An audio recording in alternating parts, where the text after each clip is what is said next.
Hello, everyone. Welcome to another episode of Doubleheader with Amir and Keenan Costain.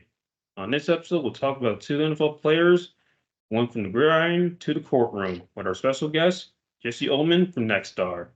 That's coming up on Doubleheader.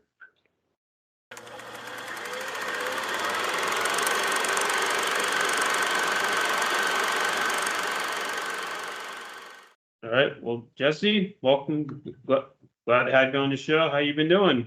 Good to see you, Amir. I hope everything is well in your world. Everything is good on my end, and I'm looking forward to having a nice discussion tonight. Definitely. Well, as you can tell, our episode's going to involve more of a darker side of the NFL with O.J. Simpson and Ray Caruth, and I know you have some insight on that, so I figure you'd be the perfect guest for that segment. Yep. Obviously, everyone. O.J. Simpson. Everyone's familiar. I grew up in that era, that generation, and remember it like it was yesterday, and obviously it's still relevant to this day with him passing recently. I worked at ESPN in Bristol, Connecticut for 15 years, and he was a big part of my my tenure there. And as were many other NFL scandals, by the way. But I think his reputation as a not just a football player, but his broadcasting career, and the circumstances surrounding what went on with that whole OJ saga, really make him stand out. But the NFL has dealt with, it's almost part of their identity. Skate off field stuff, and I've talked to you about this before, Amir, that the NFL is the barometer for sports and sports media is the NFL, and really everything else is a trickle down from there. So when the NFL gets caught up in these controversial stories or player scandals, they've got the top of the cream of the crop as far as the folks who are handling that. And but we see it every year, issues with the running back from the Baltimore Ravens, Deshaun Watson, Houston. So they've dealt with so many different issues, and it almost becomes a storyline to the season. And that was really one of the first big ones, was the OJ stuff. Definitely. And so here I'm going to share my screen. Hope y'all can see me. So here we are. So I'll ask you guys this: what are your first thoughts when you see this image? Let me see if I can make it a little bigger. Yeah. Yeah, I mean, listen, OJ had a massive presence as a broadcaster. Almost, as big as his, NFL career or college career. He was a Heisman Trophy winner. But, Monday Night Football, I mean, he worked all those games. He became, a household face. And how all these things work whether it's NBC or ABC under the Walt Disney umbrella. You're there are other outlets for you to make appearances on, right? So OJ was a huge part of that whole Monday Night Football, doing stuff on the morning show, and really becoming a kind of like a recognizable face for the Monday Night Football stuff. And he was very savvy. He was a good-looking guy. He was relatable, and knew the game. So his X's and O's stuff was, he was, everything that you would want in someone to commentate on that. You got in OJ. He was in like some movies. Just very savvy all around. And then obviously, the world came crashing down on him. Yep. And how about you, Keenan? What do you think of this picture? Uh, I would have to agree with Jesse on this for sure. Very smart guy. Knew about the game and played a big role in his like you said broadcasting career and as a player. Um, you know, I I was not around. When I saw excuse me, Simpson play in the '90s, but you know, as you can see by this picture, he seems like a fine young man, looking to be successful. OJ was, broke records in the NFL. I mean, he was, and it came out of USC, which, so he was like a darling right out of school, from California, and just had a strong NFL career, and really developed his savviness on camera from his playing days. And part of the reason why that led him to a career in broadcasting. Yep.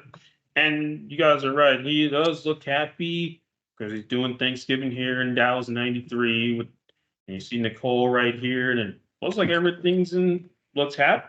It's a happy couple. But as this caption says, owls don't tell the whole story. No.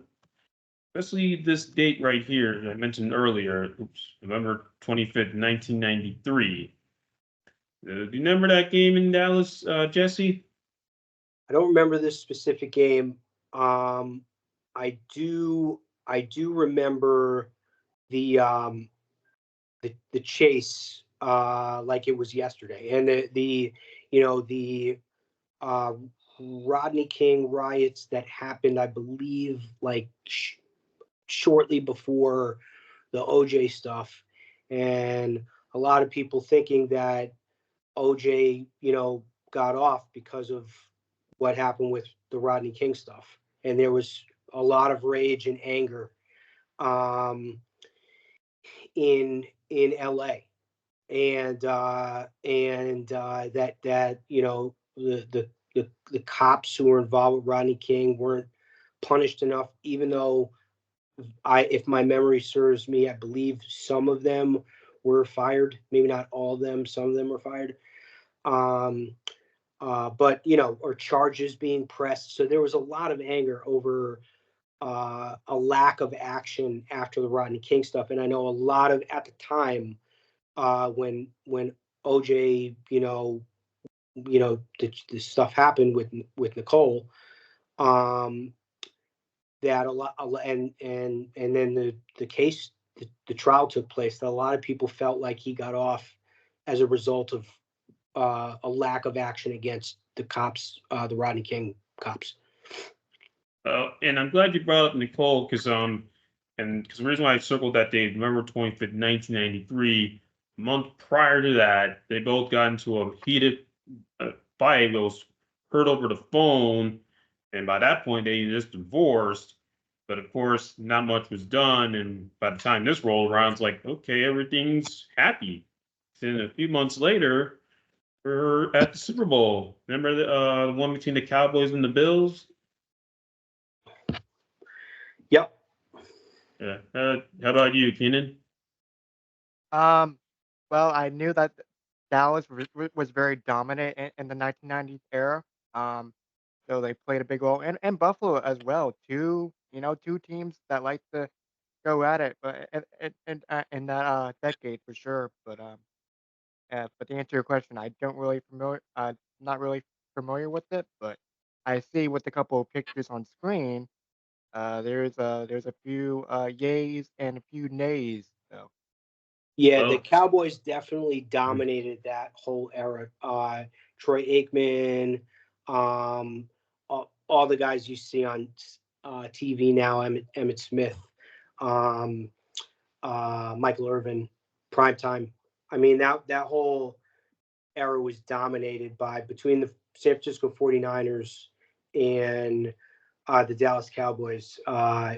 They were tough to get past, both of those teams. right, right, yeah. and we talked about when we talked about Michael Irvin before in a previous episode.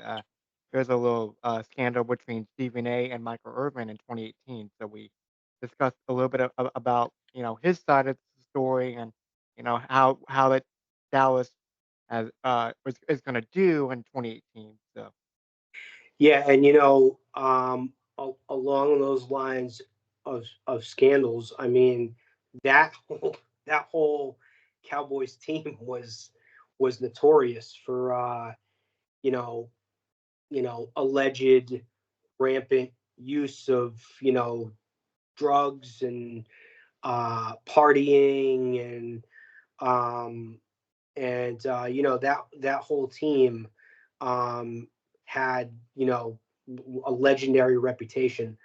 Like so, yeah, I'm a New York Mets fan. Some of my 1980s New York Mets teams have like legendary reputations for just all night binging. And the Cowboys had that. So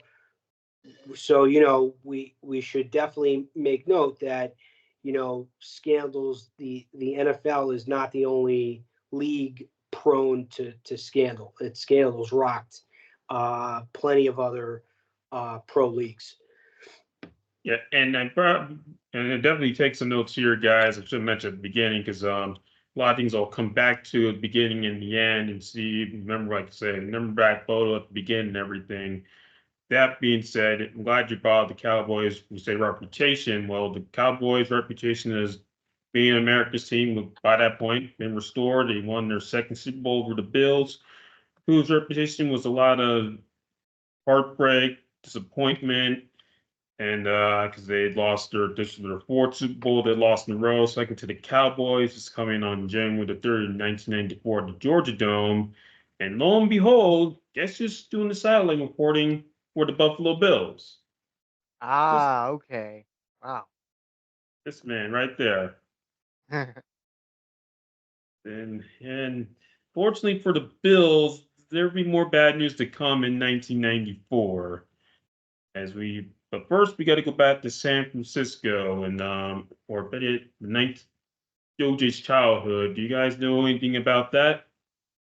I'll let and Jesse, I'll let you go first on this one since His I have the childhood, lead. I'm not too familiar with his childhood. All right. Well, some of these photos might get in early to give you an idea of what it was like before OJ, before he became famous. Grew up in San Francisco in the projects in the 40s. His father and mother gave birth to him, but then his father left. And then, of course, OJ and his mother and his three other siblings, they grew up in the projects. And wouldn't you know it, his first exposure to football was working at Kezar Stadium. I don't think anyone knew that. I definitely did not know that for sure. Yeah, he would collect the seat cushions, scout tickets, earn money. But unfortunately, trouble was rising in Joe J's personal life, as witness of this photo right here, the San Francisco Youth Guidance Center, because he was involved with a gang called the Persian Warriors. You guys familiar with them? Mm-mm. Really? Yeah, OJ was sadly affiliated with those guys, and he ended up getting arrested thrice, and as a result, had to spend time at this facility where he met a familiar face. What would name Willie Mays? Anybody? Yeah, that does sound familiar. Sure. Yeah. Well, he would help OG out, show him to do the right thing, like go to the cleaners, go to the grocery store, have like regular talks saying like who won the pennant, who won, what's the biggest news in town. Long story short, it would just help OJ steer him in the right direction, and best way to do it, play sports. And sure enough, play for the Gallo Lions right here. Played for them for 4 years, and sure enough, made his way to college. Now, when we think of college for OJ, what's the first college that comes to mind? Well, the Trojans. You'd be correct, but he actually, due to some poor grades at Gallo High, he started at community college of San Francisco, where he played for 2 years and made the junior All-American team and won a bowl game before transferring to USC, which he really made a big name for himself. Won the championship there and the Heisman Trophy in 1968. But also the acting bug bit on. Are you familiar with the show Dragnet? Sure. Anybody? Yep. Yep. Yeah, definitely. All right. Well, a few months before he won the Heisman Trophy, OJ, who you see right here, he played of all things, a potential recruit for the LAPD, and his long line in the episode was, "I have a question. Are the tests tough?" Or excuse me, are the exams tough? Yeah, I will admit there's gonna be some irony here as I go through his career and journey, but I do remember seeing this back in 2019. I thought, didn't know he did this show. He also was on credits. He wasn't a big name yet, but got his first taste of the acting bug. But, and that brings me to how we both know OJ today, or one of these that comes to mind. See, recognize these pictures, anybody?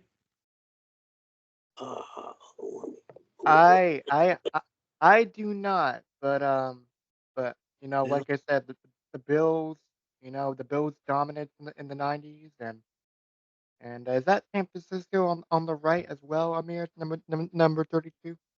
Yep. So he was drafted by the Bills in 1969, played for them for 9 seasons, and made five All Pros, five Pro Bowls. Best season coming in 1973, rushed for 2,000 yards. But but people probably don't know, he returned, came back home to San Francisco and played for the 49ers, where interesting enough, his last NFL game took place in Atlanta, where his last broadcast assignment took place. So it's crazy how that works out. And of course, made the Hall of Fame in '85. And after that, they starting some movies. So recognize any of these titles, anybody? And commercials. The police academy was one of them, wasn't it? Uh Actually it was Naked Gun, and since you Naked brought Gun. up, That's what I'm thinking of. yep. Naked Uh Gun. Yeah. That was that's a classic. mhm, yep, and then also you might recognize this actor right here, Jesse, next to OJ. She look familiar? Let me blow it up. Yes, she does. I don't know the name. I'm not good with actors. Who is that? She looks familiar. That is Elizabeth Montgomery of Bewitched fame, everybody. Oh, okay. Okay. And getting back to the police, as I read off some of OJ's acting credits, he appeared in Killing Affair, Detective Woodrow Lowe. It's a picture you see right here, aired on CBS back in 1977. Then as a councilman on In the Heat of the Night, Nick Gun trilogy, which you see right here with Leslie Nielsen and Ned Beatty. And then what else? Detour to Detour to Detour to Terror, excuse me, in 1980, which also was the only acting time that he and Nicole appeared on screen together in an acting credit. And then also Lee Hay, he played Lee Hayes in that movie, and Roots as Kaidi Toro in that famous miniseries in 1977, and an onlooker in Ironside in 1968. So tell there's a lot of police theme, racial thing. Most of the characters I mentioned were like all playing law enforcement. Yeah, that's interesting for sure. How you know this could have led something later down the road, but with uh with police enforcement and the car commercials and that's something that I did not know about O.J. Simpson. I didn't know much about his acting career. I just knew that he was just a really good football player. Yeah, and yeah, and also in addition to acting, he also hosted SNL, and one of his earlier acting credits took place during his rookie season with the Bills, where he played a football player in the first episode of Medical Center, which premiered a few years for his rookie debut. Interesting. Good, but also just in the acting, he did commercials. The most famous is the Hertz Rent-A-Car. Are you guys familiar with that company? Yes, Sure, definitely, definitely. sure. Yep, famous commercial where he's running through airports and everyone's saying "Go Jay, go!" And as I say that, I'm going to read out some of his. Where is it? I had it on here. On it. Where is it? Well, I thought I had it on me. Okay. Well, either way, he did a lot of got a lot. Oh, here it is. Endorsements. So here it is. Of course, being OJ, Tree Sweet Orange Juice in the 1970s. Mentioned before the Hertz Rent a Car, RC Cola, Chevrolet Nova in the 1970s. And here's the strange one: an American Seatbelt Council public service announcement titled "Buckle Up for Safety." How crazy is that? Yeah, nice variety there. Yeah. Yep. And but of course, last but not certainly not least, the broadcasting career, which you brought up earlier, Jesse, Monday Night with Joe and Frank. Did that for 3 seasons, and then lastly, did 2 stints at NBC. Video analyst first stint, and then later on was sideline reporter, and actually he was analyst first stint, and then did studio and sideline during his second stint, with Monday Night Football in between. So, do you remember his time on Monday Night Football, Jesse? I mean, this again. I was 8. This was this was before I know of his presence, and this was definitely before um, the Walt Disney Company bought ABC and ESPN, and it was its own, it was its own entity. But they had, I mean, that's a power. I'm trying to see who the play-by-play announcer is there. I don't know who that is off the top of my head. Um, Obviously, um, Joe Namath. Mhm. Um, and but yeah, I know that his reputation as a broadcaster carried him for a very healthy career in broadcasting. Definitely. And how about you, Keenan? Did you know OJ did Monday Night Football as well? I don't think I did know that. Did know that. No. Like you said, he was been in these commercials. You know, had a great college career and and went on from there. So I can't wait to see you know what happens next when it comes to that. And it's not easy. It's not easy to transition from where. I mean, you're seeing it right now a little bit with Greg Olson. Mhm. It's not easy to Hey, transition from the from the field to the booth. Um, and the more open that guys are um, during their playing days, um, it really helps them transition into more of a uh, knowledge in the broadcasting booth. Greg Olson, for example, guys who talk to reporters who don't turn reporters away, and develop a relationship, and kind of understand what our interests are from a broadcasting perspective, as opposed to the players' perspective, um, and what translates on TV. And so it's rare when you get that. Tony Romo's really good at doing that. Um, and Olson's fine. I know he's received a ton of accolades, and he rightfully so. I mean, he was kind of thrown into this uh, top spot, um, and has done well. And Simpson, OJ, you know, was obviously fell in those lines. Again, this was way before, I was involved with ESPN and ABC and the Walt Disney Company, and way before I even turned into a young adult. But there's no way he would have ever been put into the booth for an event of that magnitude. And you guys got to understand that when you see Monday Night Football nowadays, and 12 out of the 17 weeks is an awful game. Yeah.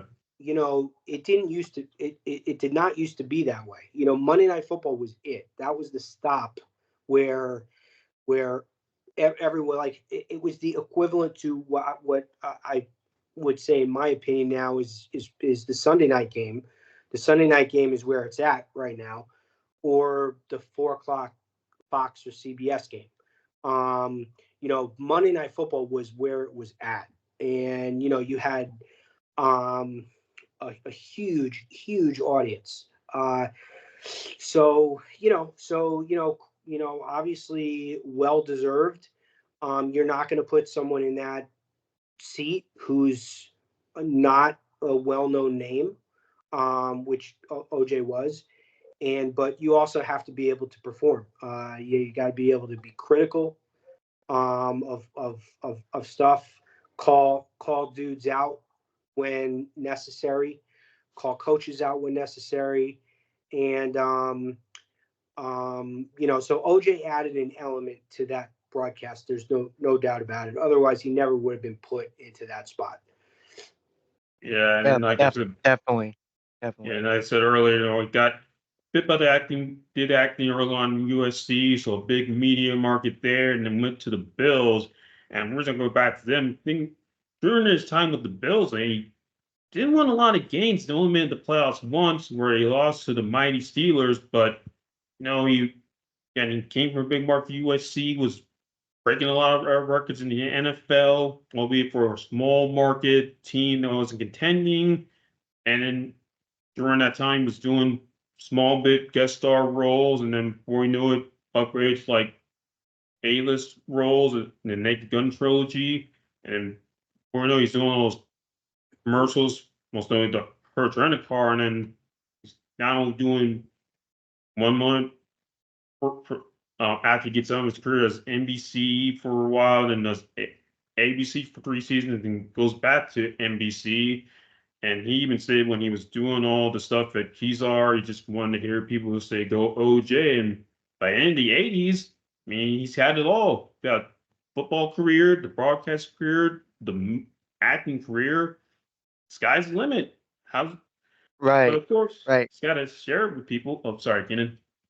right. But I just wanted to say this real quick when it comes to today's broadcasting stuff. And you brought up a good point, Jesse, about how of what Greg Olson did, Tony Romo did, and I think this is just me because I'm a little bit younger, and I think um you see a lot more retired players nowadays, with these big media companies like Fox, CBS, NBC, bringing their knowledge of the game, and of what they can bring to the table from a certain aspect of what they learned, and stuff like that.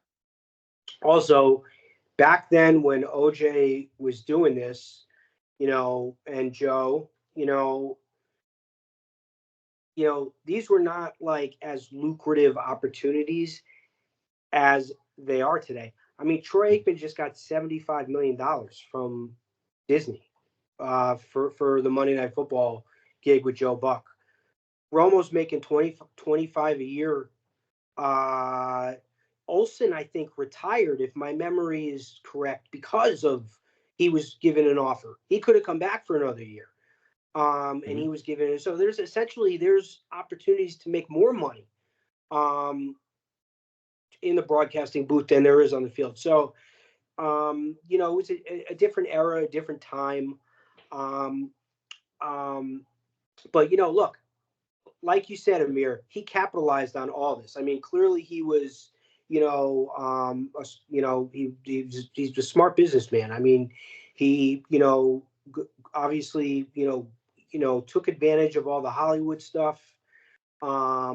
He milked his NFL career into his second career in broadcasting.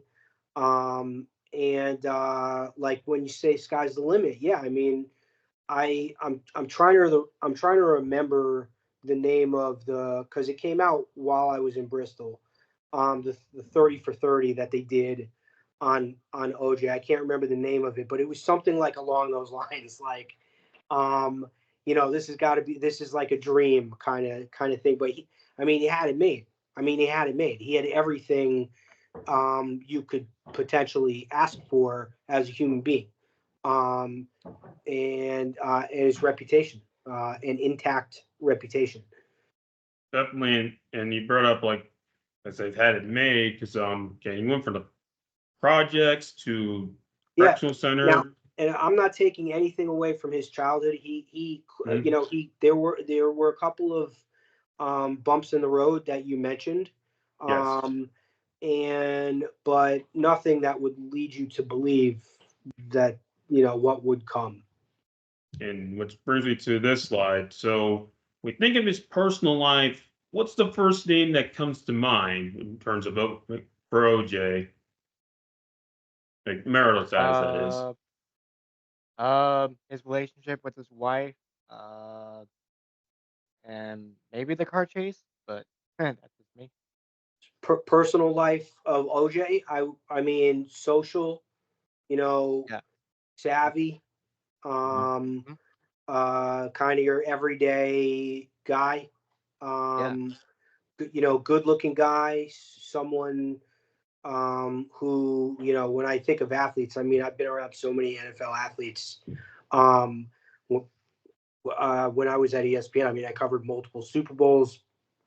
And I mean, those guys are like another level as far as like the vibe around those guys. It's just a different vibe. And so for him to get to where he was able to get, obviously he was charismatic. He was all the above. And that's what I think of when I think of him personally. Obviously, predating what happened with Nicole. Well, I just grew up charismatics, and we think of OJ like personal life and more bit at marital status. We think of Nicole, but his first wife was Marguerite. When they met, she was his high school sweetheart, and she got to see him during his youth years and stuff, good and not so good. But married in 1967, not long to be enrolled at USC, excuse me. Had 3 kids. One that's not shown because he died young, but 2 kids by the name of, I have the names here. Where are they? Here we go. Yeah, Arnell and Jason, and the last one being Aaron. Aaron's the one who died young. But then, towards the end of his playing career, shifting gears back to that, he met a young lady at the Daisy who she needs no further introduction. Nicole Brown Simpson. So, of course, by that point, his current playing career was over, moving in acting. But his race to Marguerite wasn't working out. But then this lady enters his life, and then a few years later, OJ Murray divorced. He marries Nicole in 1985, and they have 2 children of their own. That is Justin Ryan and Sydney Brooke, who you see in this picture down below. And then, so it looks like, hey, like I said, got it made. As Could you can tell you by these imagine? Think movies, about. I'll plant this. or I'll plenty plant of this photos. thought. I'll plant this thought. Think about this. Tom Brady and Giselle. Um, again, I grew up in the Northeast, so around New York, in Connecticut. Michael Strahan had, I don't know if you want to call it an affair or, extramarital relationship. Tiki Barber had, his wife was pregnant. I remember it. Something happened with him. If the OJ, extramarital affair stuff happened nowadays with social media, with all the different tabloid publications out there. Just imagine what the coverage of this right here, of what we're looking at, would have been like. You would have gotten nonstop TMZ, paparazzis, trying to track down OJ, et cetera, et cetera. And I'm sure he had some of that at the time, but not nearly to what the level of it would have been today. Definitely, because I know right around the 80s, that's when TMZ inside reports started coming about. So they were doing a lot of inside scoop on celebrities of that day. So when we see pictures like this, I'll get you guys' take. What does that tell you on paper? Uh, you know, just just a happy, healthy relationship, between the two, and um, what could go wrong, right? Uh, that's what I see when it comes to that perspective. But And I would agree. Yep, all correct. But that's sadly not the case because unfortunately this hotline was called a few times and that led to a divorce. yeah, Well, I isn't that saying that? Yeah, they police sadly had to get called to the house a few times, 3 times between 89 and 93, and or say 92, and by the 92, Nicole had enough, signed the divorce papers. But remember that picture I showed earlier with him, the 2 of them at the Cowboys game? yes, uh-huh, Well, she still was because by that point they had been divorced, but didn't stop pursuing OJ because according to people who knew her, despite the 911 calls, the domestic violence, she's telling him I still love him, and that picture was proof of that. But like we said, it was not a happy. It was not all smiles and smile. It wasn't rainbows and roses on the And surface. here's the thing too about that. When I see the domestic violence stuff, Mm. again, another kind of sad theme that we've seen with the NFL for. I remember when I first moved here to Charlotte, the Greg Hardy stuff was going on with him and his girlfriend at a high rise in Uptown, and Ray Rice, Baltimore. We've had, unfortunately, a lot now. CTE enters the equation, right? People Yeah. like to talk about how many times these guys have gotten hit in the head, not condoning any sort of domestic violence in any way, shape, or form. That has entered the conversation. I don't know what the answer to this is, but I'm gonna look it up later. If OJ, all former NFL players have are given the option to donate their brain to this Boston CTE study group. and I'm curious if OJ had ever signed up for that. But nonetheless, I mean, it's been an issue. And look, I mean, it's an aggressive sport. Um, and 90% of these guys are not uh, physically violent in their household. Um, but there has been a theme with violence and NFL players, and I've always kind of thought there were two schools when it comes to hiring these guys. Because I worked in Texas for a while, where football is king from the bottom up, on the very lowest levels of with children, all the way up to obviously college. And I was in Austin with the University of Texas with Longhorn Network, ESPN's University of Texas college athletics platform. And someone I remember, I was once there was an issue with a player on the team, and he was one of the stars on the team, and some unfortunately there are some programs out there that have that mantra, can you play? And you see it in the NFL, where guys do stuff off field, and there's a slight punishment, and then they're back 3 weeks later. They're back. So you saw it. You know, pivoting to the NBA, Miles Bridges here. There was a litany of things that happened with Miles Bridges that he was accused of doing. I don't believe he was ever charged. And I do believe Right. since at least one of those cases was thrown out. But Yeah. comes back first game he's back. Um, they're booing the hell out of him. First game he comes back, they're booing the fans. It's at Spectrum Center here, the Hornets Yeah. fans, booing the hell out of him. Right. Minute left. It was Minute a left in the game. Minute left in the game. Team's down 2, 3 gets to 3 seconds. Bridges gets the ball in the corner, hits the game-winning three. Not a single person was sitting down. Everyone's on their feet. So again, it's one of these things where people have short memory, Yeah. yeah. and Yep. and ownership to a degree seems to have a knack for having short memory. Yeah. And I'm Right. glad you brought the whole Right. short. Go No, ahead, Ken. no. Okay. So I don't know.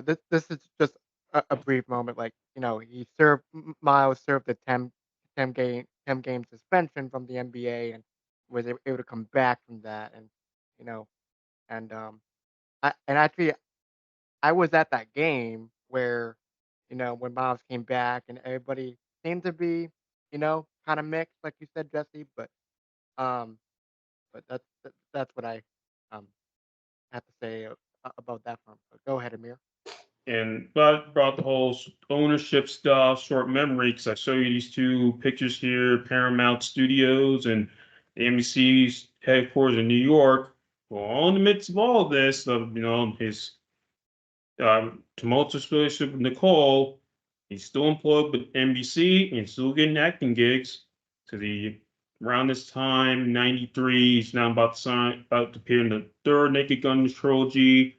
Still over at NBC, about to do a charity event for Her to Rent a Car in Chicago. And as I mentioned before, like Scandal, everything's looking good for OJ.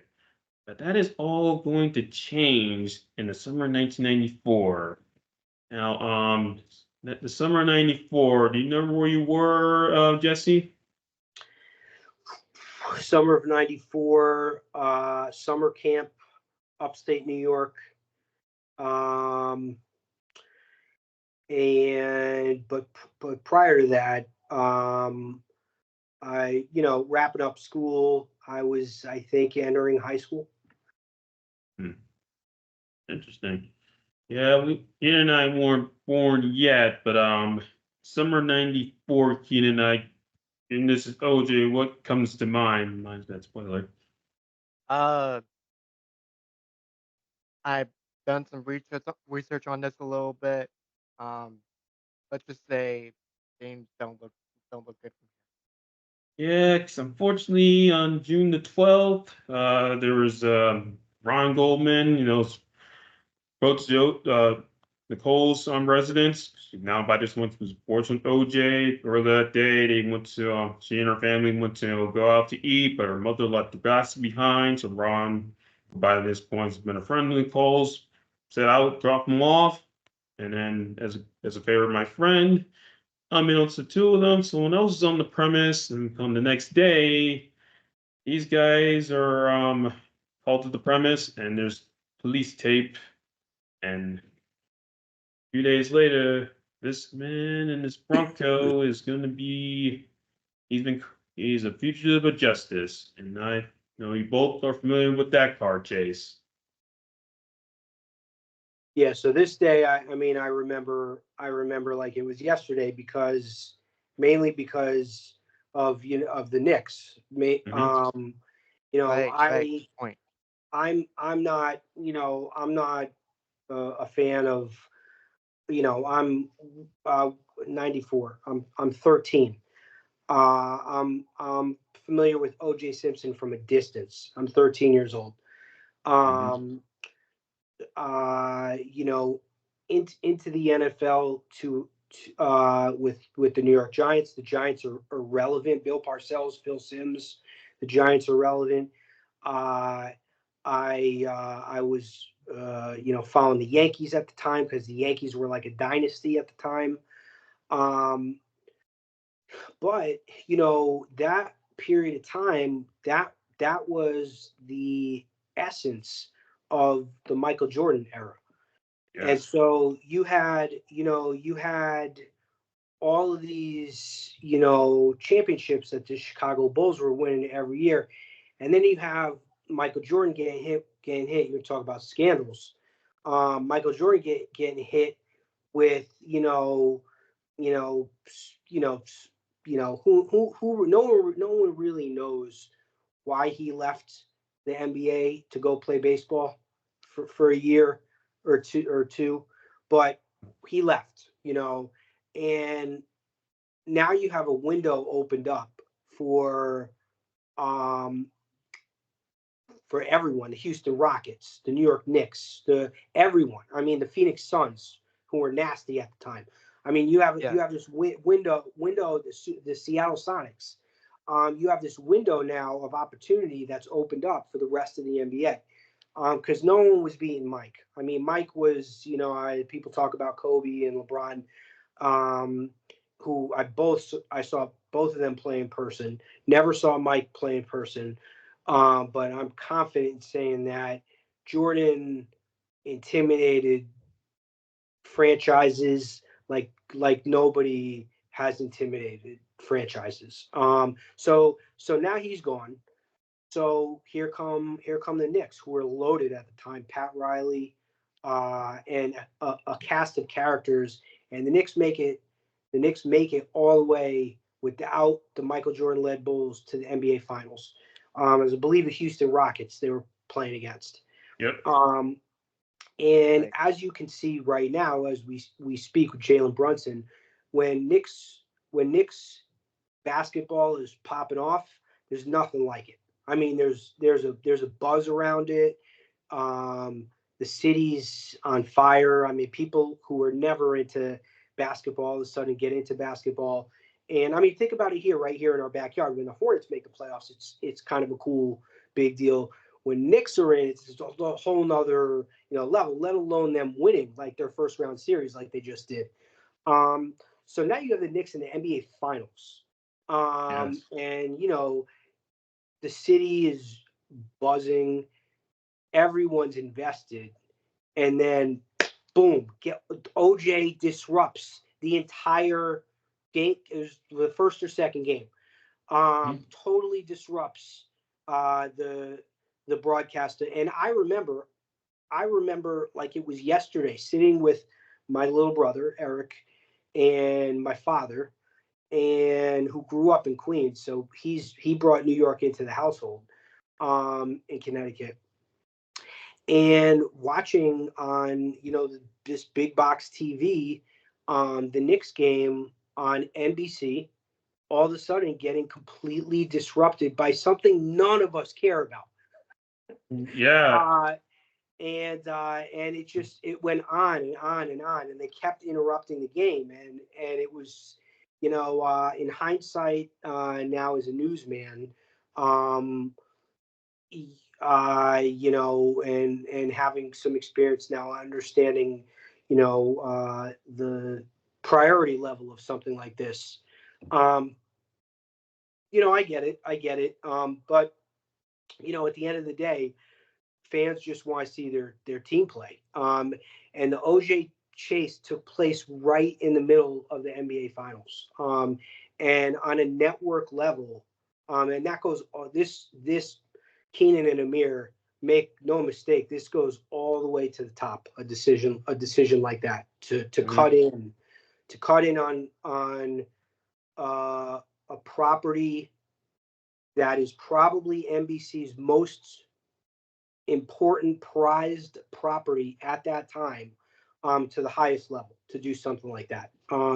So that's really what I remember from the chase that day, is the basketball aspect of it. Yeah, yeah, definitely. I remember doing research on this, and I remember like going through YouTube clips and videos, and I remember a certain guy that was calling that game, and Marv Albert, who I Yes. look up to as a commentator, as a broadcaster myself. But he was probably, if not the one of the best commentators a- ever in NBA basketball 100%. history, 100%. and Marv. Yeah, go ahead. yeah, and yeah, he was just calling a good game, man, just enjoying himself, and I am like looking at the highlights of the Knicks and Rockets going back and forth. And like you said, Jesse, like the Knicks, the Rockets, the Suns, dominated because Jordan was not there. He was he was gone. He was retired, after at the first time, went to play baseball. Yep. And Marv had to have been like losing his mind, over. I know for a fact that Marv Albert was very, structured, Mhm. and I know he got into some hot water with like the cross-dressing stuff. Later, you'll read it, you'll find it when if you Google it. He, Yeah, Yeah. definitely. there was like some weird shit going on. Yeah, But I mean, Oh yeah. he's essentially, um, one of, if not the greatest NBA announcers in the history of the NBA. There's like no equivocation about that from anyone.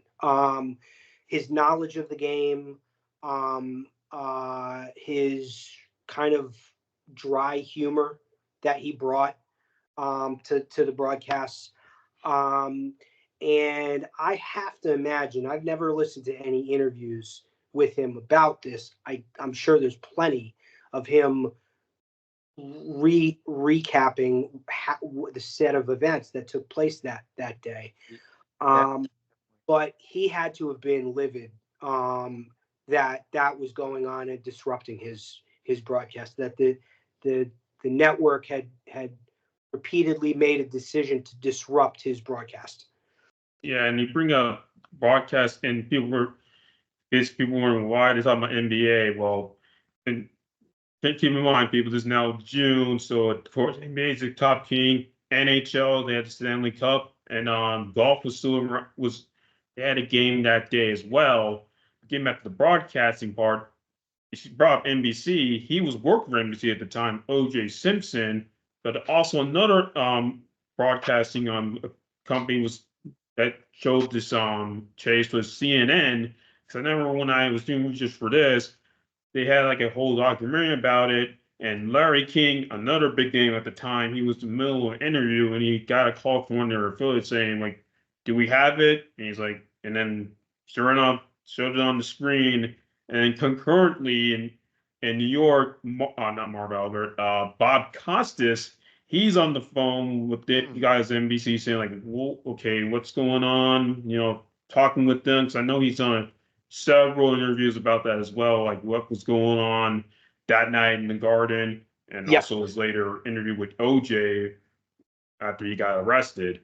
It was just a very strange thing, like because again, this was not. It was on NBC was covering it, CNN was covering it, CBS, Fox, LA, all the LA affiliates are covering it, and not only that, people were on the road like holding signs. Yeah. By that point, they knew what was going on. Yep. And I'm going like, man, you would never see that today. Like people holding signs say, "Go whoever," like we're with you, and because Sure. Austin I is mean, he's you know, like you in see this.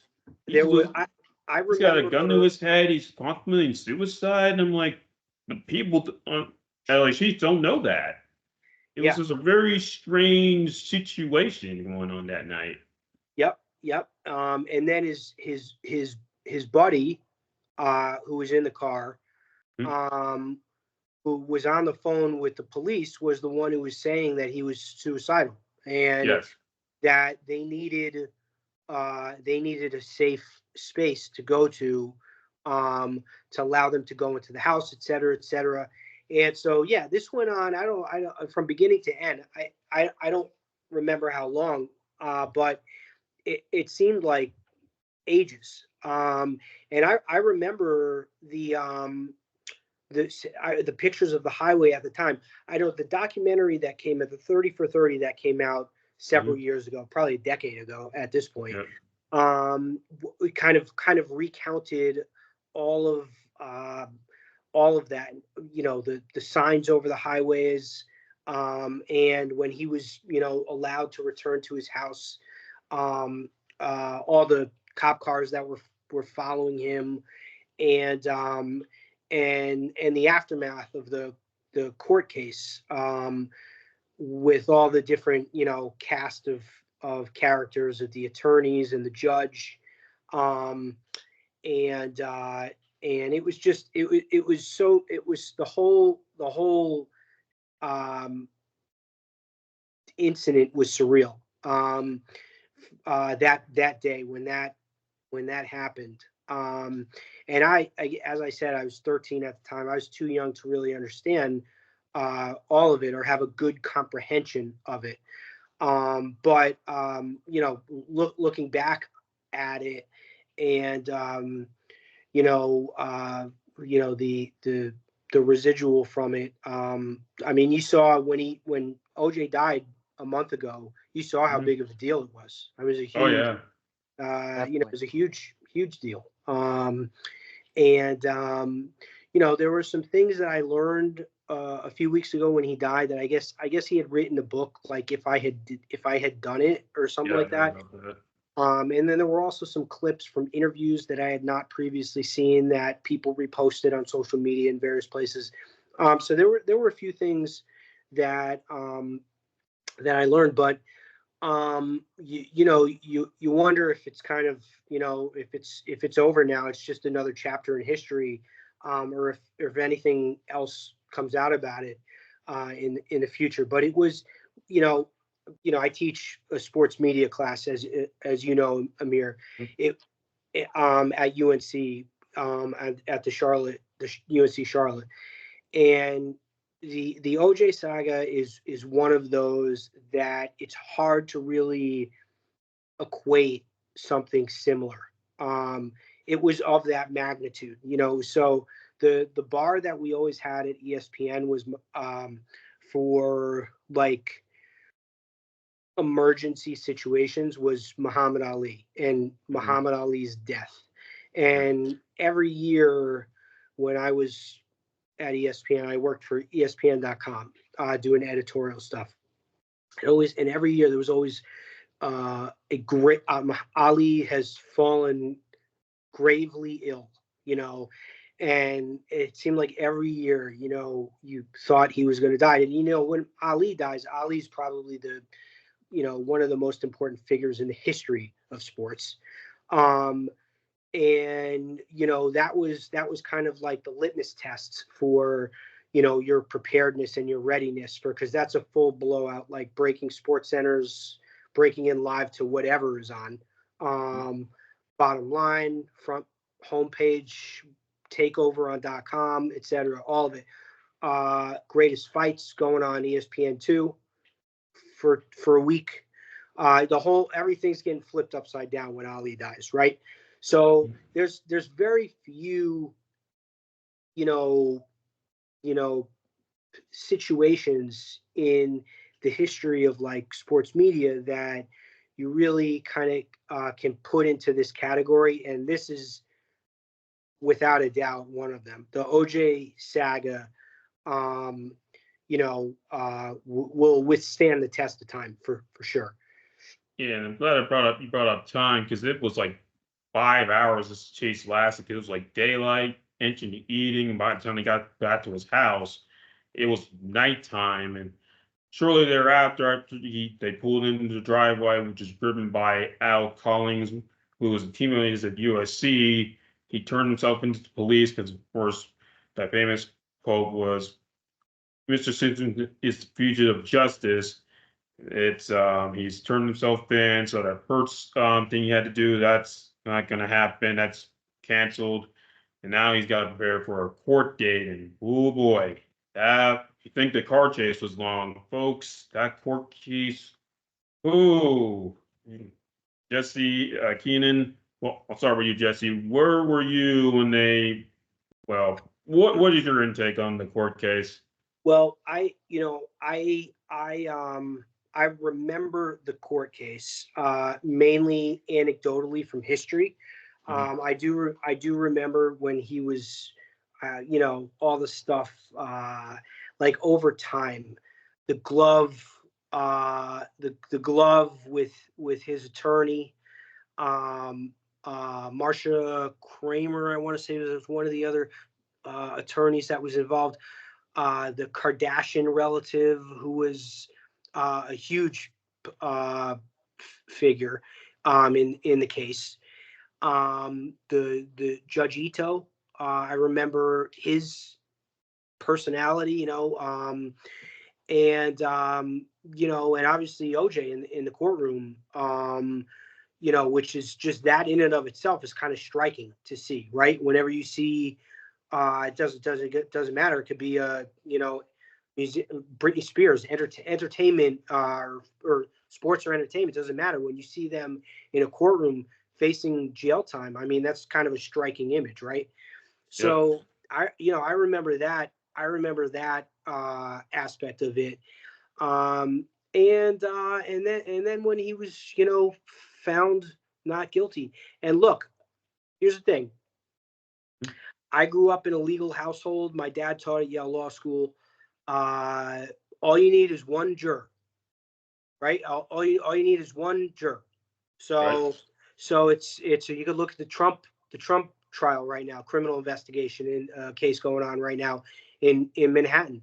One person. That's it. Out of 8, 9, whatever. So it's not easy. I mean, it's very difficult to you have to get every single one of those people to agree in unison on every charge categorically.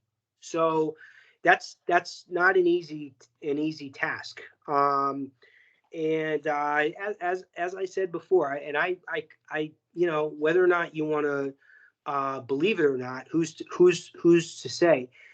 I know that after that happened, there was like a ton of talk about the Rodney King cops getting off, and whether or not that played a role in the result of OJ's case, who knows?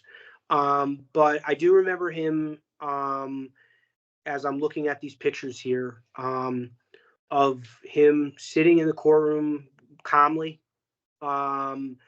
and there were a lot of theatrics around the case, and then kind of him fading into the abyss afterwards for a while. What are you supposed to do after that? I mean, Um, everyone thinks you did it. Yeah. So it's not like, you could just, come back and move on with your life. And it was one of those things. And I remember he got into golfing, and he was golfing for a while, and he put on a lot of weight. At one point, he put on a lot of weight. And there were pictures of him that would come out periodically. Um, and But yeah, the court case was just as big as the chase was, no question. And your thoughts, Keenan? I mean, I think you hit the nail on the head, Jesse. I would definitely have to agree that the court case was in fact a big deal as the car chase, and what transpired. It took several days, several months, what have you. For that. I don't know at the top of my head how long the court case took, but when it came to the car chase, it definitely took quite some time. And you know, with with the media, with certain people, you know, it could be a musician, it could be an actor, it could be a voice actor, what have you. Getting in these circumstances, and you know, I mean, if you're just a regular person, you gotta suffer the consequences as much as probably the as a celebrity would would probably do. But Here's the thing too. There is a genuine interest in this stuff. That Yeah. that Johnny Depp trial that happened a year or two ago. Remember there was like some yeah, accusations I against remember that. Yes. oh yeah, Amber Heard. That was her name. Yes. Hmm. There is a genuine interest, especially nowadays, where you have more cameras in the courtroom. A lot of courts have been resistant to cameras in the courtroom, and that has gradually gone away. Hmm. Um, and so you're getting more and more access to the judicial system and to these cases. And so to be able to like live stream, I mean, could you imagine if there was a camera in the Trump courtroom right now? How well would that do? I mean, first of all, every single network would be carrying it, right? Oh, Former without a yeah, doubt. definitely. former president of the United States facing facing jail time on criminal charges, hush money stuff. Every single network would be, and this is supposed to go on for 6 weeks. This thing right now, so there, this was one of those this was one of those trials where if I'm an executive at a network and I see the interest in people watching OJ Simpson in a courtroom, you gotta you gotta do a little bit of a deep dive into that and understand that there is a well, now I mean, you've got court TV, you've got stuff. I mean, the OJ, the chase, and the trial had a pretty significant impact on the media landscape as we know it today. Yeah. And you brought up when this court case started in November '94 and wrapped in October '95, so almost a year. And this really shows it right here. Like at the beginning, he's not going to cure himself. Then they never famous puts on the gloves, and then this man right here says the famous words, "If it doesn't fit, you must equip." And not long after that, OJ's a free man. And that created a lot of, excuse me, really increased divisive around the country. Everyone thought one side said he did it, no, another side said no, he's innocent. And for people covering the media, they're like, can we just get this over with? Because remember, I think it was no, Rich Eisen mentioned like people were at the New York, they were watching this, and they're saying, can we just go back to watching regular TV? Because it was on again all the national networks at the time, CBS, NBC. what was it? He was NBC, CNN, and Fox. They're all so a lot of their daytime program was impacted because of this trial. And 100%. then, And you're flipping your programming yeah, for I think of the Bill Cosby trial or any of these high profile figures who have where there's a camera where I can get the live feed of the courtroom. I yep, mean, there's a national interest in this, and that's been proven, and it's intensified since the OJ trial. definitely. And to think and to think too, there was no Facebook, no Twitter, no Snapchat, no Instagram. And Mm, there was no like internet was sort of around but sort of wasn't. But just mhm. like you said, Jesse, just imagine, if you have cameras all around. And then nowadays you have like social media apps, still TV network, internet, uh, getting these footage. It's unbelievable. It's unbelievable. Yeah, and think about this is back. Newspapers are still a thing. I mean, like you see the guy right behind him. I know my telestrator's a bit covering his face, but Dominic Dunn, he's way in the background. You can barely see him. He covered that trial. Of course, Marsha Clark, she was the Sure. lead prosecutor on that John trial. Cochran, attorney. Rob Yes, I mean Kardashian. you had Sorry. some legendary Mm, Cochran, yep. Kramer, Ito, Goodman. I mean, you literally had like when I think about All uh, star crew. the Seinfeld or Friends or like a Mm, cast of characters. You had literally like a drama sitcom packed here on a silver platter. and it's in Hollywood too. So it couldn't written a better script.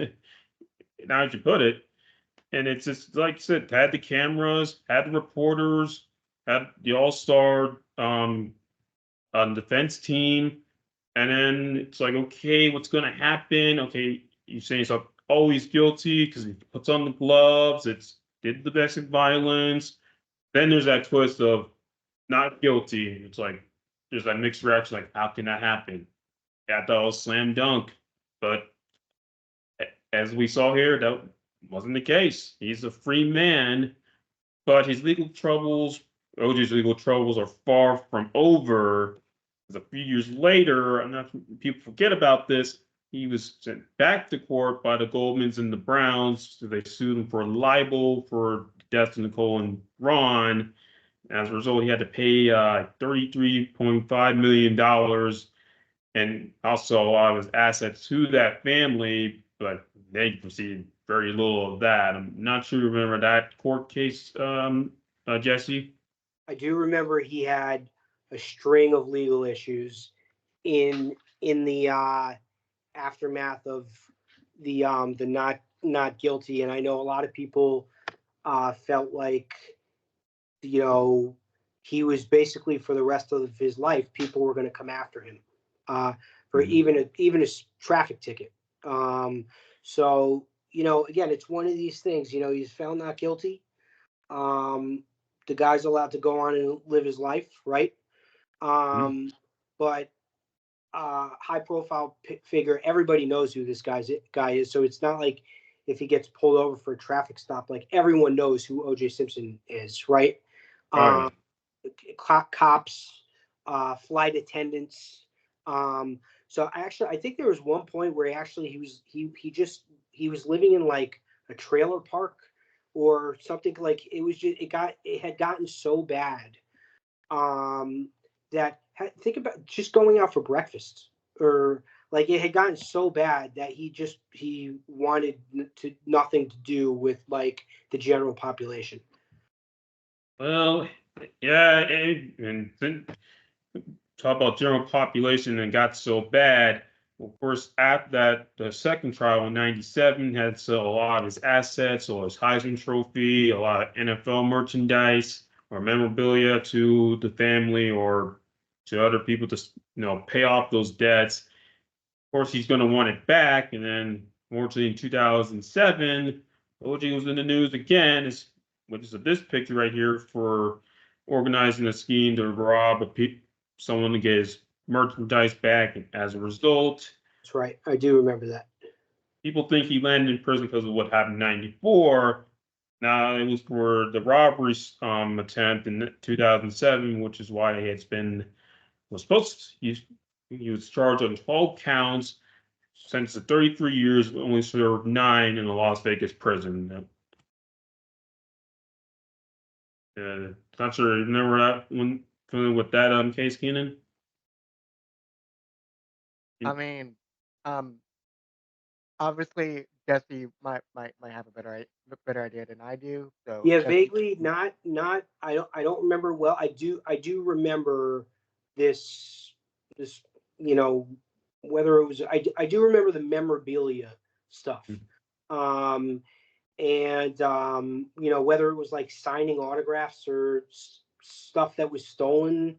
um but I do remember that. And again, that was another one of these things where uh like the guy is I'm not defending OJ. So don't No, good. right? don't misconstrue what I'm saying, but the guy was at such a low point in his life after you talk about the elation of being found not guilty. I mean, he was going through hell, Yeah, living outside of prison. Uh, he had his freedom, and he wasn't behind bars. But I remember him having an incredible uh, road back um, to try and just live. Um, and then I remember this happened, yeah. And I don't know if he was found guilty or if he pleaded guilty to certain charges or took a deal. Um, but yeah, it was significant when it happened. Obviously, on the heels of him being accused of killing his ex-wife. yeah. And of course, in between that, the NBC had to let him go, so his broadcasting career is done. Movie career is pretty much done. So, and his endorsements, because Paramount, Universal, whoever hurts, they had cut ties with him as a result. So he's not, earning any money from them. So his Hollywood career turns an actor and endorser over. But of course, we have these documentaries. Just there's so many on Mr. Yeah, Simpson. I So many. yep, I do remember the Made in America, promos and commercials on television. Yeah, I remember seeing the OJ 30 for 30 documentary as well, and of course covered what happened that day in June with the car chase and the NBA Finals, the Stanley Cup, golf, and a few other things. But that was the last thing we did for our the last thing we did in class for COVID really got out of control. Was we watched that, and it's just yeah, it's crazy how COVID was a crazy time. Well, we got to see what it was like in '94 for everyone covering that incident. De- Definitely. If you guys don't mind, could you break some of that down of what you guys discussed during that time with the 30 for 30? Yeah, Sure. yeah, yeah. Sure. I mean, this is probably the the you know the taking a step back. The 30 for 30 was ESPN's release originally of 30 documentaries um, to celebrate 30 years of ESPN. Um, Right, right, and and so the idea was to tell all these stories. They hired a number of outside. Connor Shell was kind of the guy who oversaw this. Schell. Um, uh, they hired all these filmmakers. The Tribeca Film Festival was involved with it. Robert De Niro was involved. And then the 30 for 30 became such a widely popular uh, thing that it turned into its own brand. Yeah. Um, and we just kept it and continued to build to its catalog, to its film catalog. Bill Simmons ended up getting involved with it, and it just took off. There were some incredible stories that were done um, under the 30 for 30 umbrella. But I think everyone would probably agree that the OJ one was the received the most praise. Every one of these receives praise, but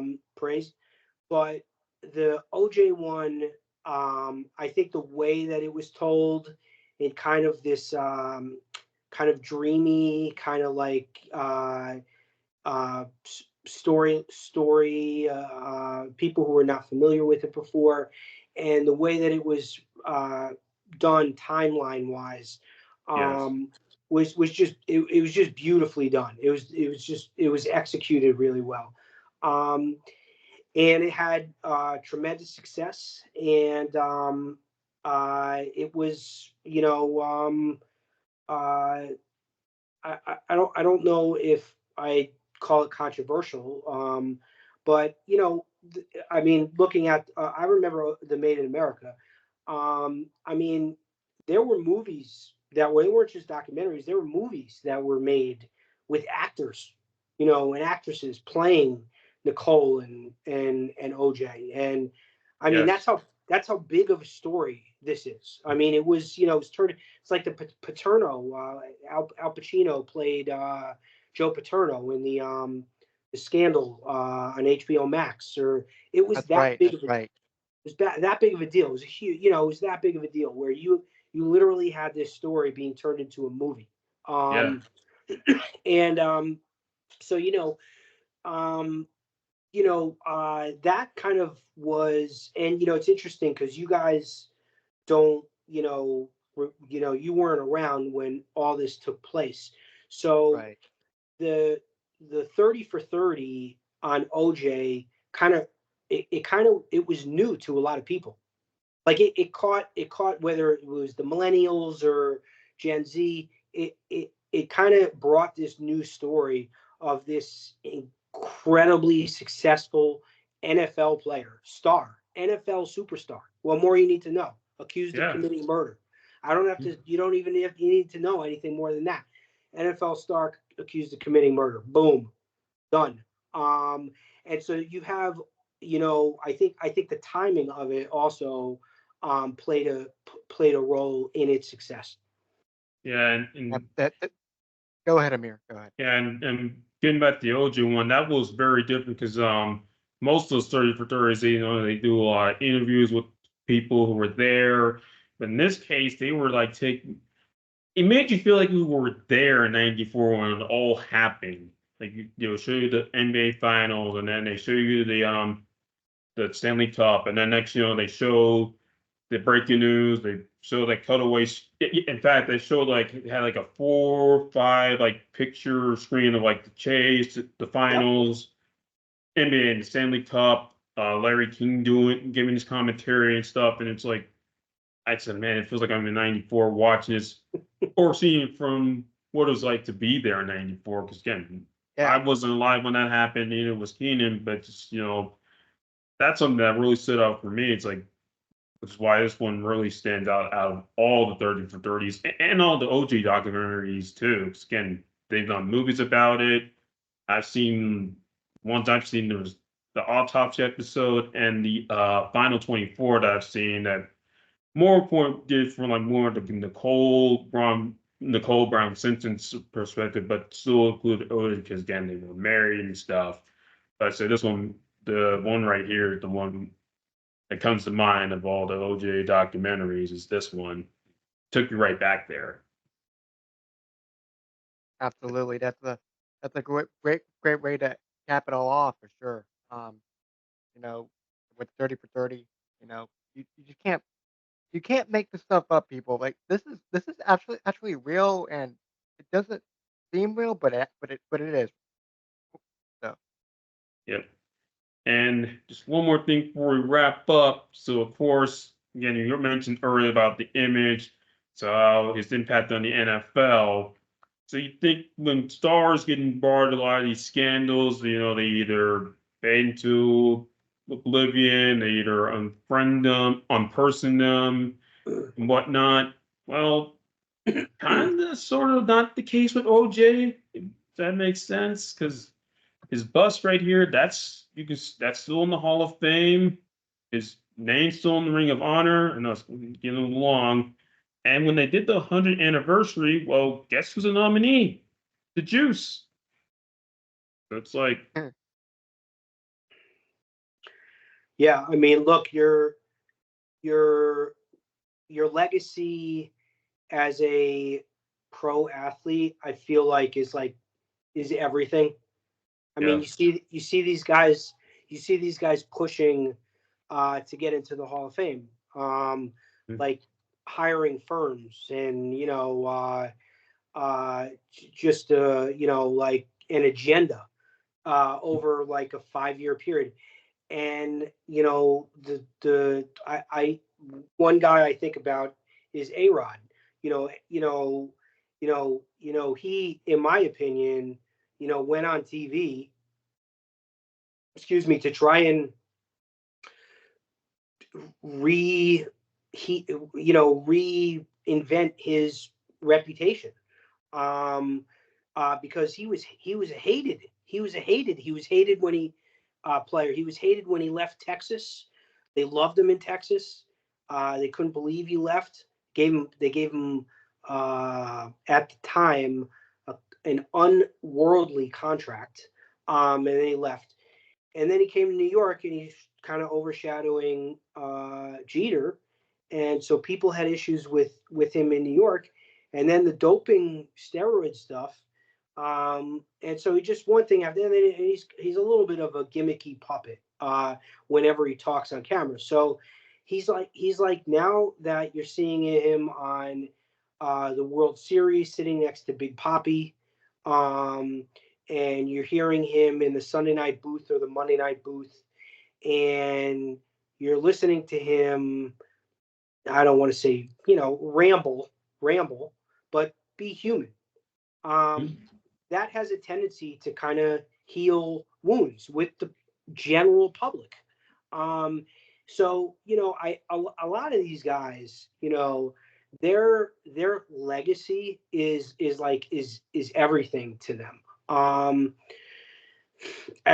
Look, when you're in the Hall of Fame, you're in the Hall of Fame, and so that's never going to be taken away from him. I mean, what did they just give Reggie Bush his Heisman back? I mean, yeah, and look, the rules of what is the phrase? Today's price isn't yesterday's price. I mean, mm, today's rules are not yesterday's rules. So to punish some of these guys for um, taking $10,000 to give their mother so she could pay her rent back in 1991 or 2003, where now it's you could through NIL you could get $1 million mhm, through through being sponsored by Dairy Queen or so I, I I mean the legacy to me um you know is everyone will always feel like OJ is a murderer. Um and as time goes by and people tend to people tend to forget about it or don't have knowledge of it, um, and they just look at the numbers and they just look at the hardware. Um, you know, who knows what his legacy is going to be? 20 years from now. Um, he was found not guilty. People are always going to point their finger to that. Well, he was found not guilty. So, you know, but you know, this is one of these, you know, kind of great unknowns that, um, you know, he became somewhat of a hermit. So you don't have a lot of information from him, although he did he did do some interviews and write some things. Mhm. You know, he's always going to be a focal point for anyone who's studying um, sports or the history of sports, like my students do. Um, you know, he's always going to be, just like Muhammad Ali will always be, or the Kobe Bryant helicopter crash. You know, there's always going to be certain things that are going to stick. Um, and you know, you kind of saw it when he died last week, or last month. Um, how much of, like, you guys saw it everywhere. I know you didn't grow up with it, but you Mhm. saw it everywhere. It's on the front page of the newspapers. Oh It yeah. was like, so that's how big of a deal OJ was. Mhm. Um, so that's kind of my take on, as far as legacy wise. You know, you know, time will tell. Yeah. And how about you, Kenan? What are your thoughts? I mean, I think you put it best, Jesse. And his legacy, he's a Hall of Famer. He's gonna be known as a great player, but like you said, people are may forget of what he did. He was found not guilty in that stance. Um, I mean, people, I don't know what the saying is, but people, you know, later on seem to forget all the bad stuff and think about like all the good stuff, that's happened throughout, you know, anybody's life really, especially with OJ Simpson in this case. But um, so so I think what capitalized on that of what OJ has done is really remarkable as a player and maybe as a human being in some cases, um, but yeah, that's what I gotta say on that front. Yeah, And and I will also say from a media standpoint, forget sports, just from a media standpoint, that that chase mhm. will will always be will always be of mind to uh, to media personnel. Um, Definitely. that Yeah. the way that they disrupted a huge property. I mean, this would be CFP. This is the equivalent to the CFP semifinals or national championship game, um, or more than that. To disrupt something, it has to be of a substantial disruption, in order to do something like cut into the NBA Finals, for something completely irrelevant to the NBA Yeah, Finals. Um, absolutely. so you know, I always get frustrated when networks go to, you know, there's a little time left over from the 1 o'clock NFL game, and so they try to squeeze in like a little red zone network type stuff where they'll take you out to Pittsburgh for the conclusion of this game, but they got to get off the air by 4 o'clock. So then Yeah, oh yeah. Right. they take Yeah, me yeah. they take me away from the game, so I don't get to see the finish of this incredible game. So I think this is one of these things where, you know, the OJ case is, or the OJ chase, will always be, that will live in infamy. Like that will always be something that is referenced, when it comes to the health and success of what I've had beaten into my head since I started at ESPN, live, live, live. And you know, if there are opportunities, then you're going to take them. and clearly NBC, saw what everyone else was doing, and they realized that there was just no way they could not do this. Right. Yeah. That's a really good point. How what NBC did and what all the other networks did, like we said earlier in this segment.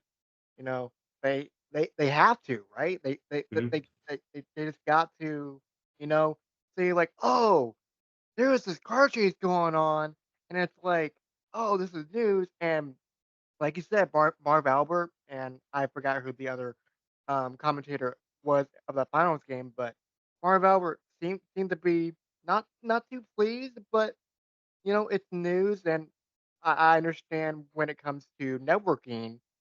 Um, well, from a fan's perspective, but but I would say with the timing of oh, we gotta switch over to certain times, certain places, stuff like that. Yeah. And And listen, this I'm is this is is it this is there are mm, monetary decisions behind this that mhm. affect your bottom line. I mean, this is a huge. You're missing commercials. I mean, this Oh is yeah. the magnitude of that decision is has implications. Oh yeah. And Yeah. you brought up the fans, Keenan, because I remember when he got out of prison, I mean, he would often go to Bills games dressed in OJ bearing his number and name, and the fans would go take pictures with him, interact with him as if if nothing happened. Like they don't know what happened back in '94 or with the trial and the chase. And after he passed away, I mean, it was a very mixed reaction. The Hall of Fame had sent out their condolences, whereas the Bills and 49ers, they didn't say anything, which is Sure. ironic. So I show you this picture here. His name's still on the Ringer Wall of Fame, despite what was going on with trial, the court case, and also his relationship with Nicole, because a lot of fans been calling for his name to be removed from the Wall of Fame, the Hall of Fame, and so many other places because of what was going on in the NFL the last decade with mentions for Ray Rice, Greg Hardy, just to name a few. And in our case, Miles Bridges, because it was a very again controversial figure in sports, media, and movies, because and a lot of infamy. I showed you before. He started out in the projects, got involved with the gangs, then met Willie Mays, turned his life around, did football, won a Heisman, goes into acting early on, and then makes it big in the NFL, makes it big in acting and broadcasting, and then that trial, the summer '94 hits, and it's like everything, his legacy gets altered, and we see it today how when after he passed, it's like, how do we view OJ? Do we view him as a football player, actor, broadcaster, murderer? It's depends on where your point of view, where you stand. I think the consensus Uh, right now is just when you think about like your gut is that I think the consensus is people feel like he's O.J. Simpson is someone who got away with murder. Mhm. yeah. Oh, absolutely. Yeah. Yeah, it's I know this was a very long one, but then again with OJ, it's like is it ever short? It's Yeah, that was good though. I yeah. enjoyed going down memory lane a little bit there. That was fun. Yeah, definitely. So on the next side, we're talking about, and there's going to be a car chase, the police, but his image, it's not going to be the same as OJ because there won't be any. NBC won't be calling, or excuse me, Hollywood won't be calling, but we will be revisiting the Bay Area and the Carolinas. So stay tuned for that, folks. But Jesse, yeah, I'm glad. Hey, I'm glad you were able to come on. 'Cause I know it's I remember we covered this towards the end of our last class before COVID hit, and I know you got a lot of insight on OJ, and it was I know it was a bit we had some technical difficulty getting you on, but I'm glad you made it. My pleasure. That was a lot of fun. Thank you guys. I Yeah. Thank you so much, definitely. Jesse. Pleasure having on the show today and talk about O.J. Simpson and his career and in this case. Yep. Thank you, And guys. Yes, sir. And before we let you go, is there any way people can probably contact you or find more information about you? I'm really not. I'm really more behind the scenes, doing stuff. I'm on, your general social media uh, sites, or platforms, but I'm mostly doing more behind the scenes stuff right now. And with metrics and analytics and content curation and all that stuff, I've started doing a little more news, than sports, as far as coverage wise, which has been which has been good. It's been a learning experience. But I will definitely check you guys out, on Spotify for sure. definitely. Thank you. And Thank you thank for you. that. Thank you, Jesse, for that, and thank you for having you on and checking this out. Yeah, we'll do it again another time. All right, guys, have a good Definitely. night. Too. All right. Thank you. All right. See you, fellas. You're listening to Double Header. Be sure to like and subscribe.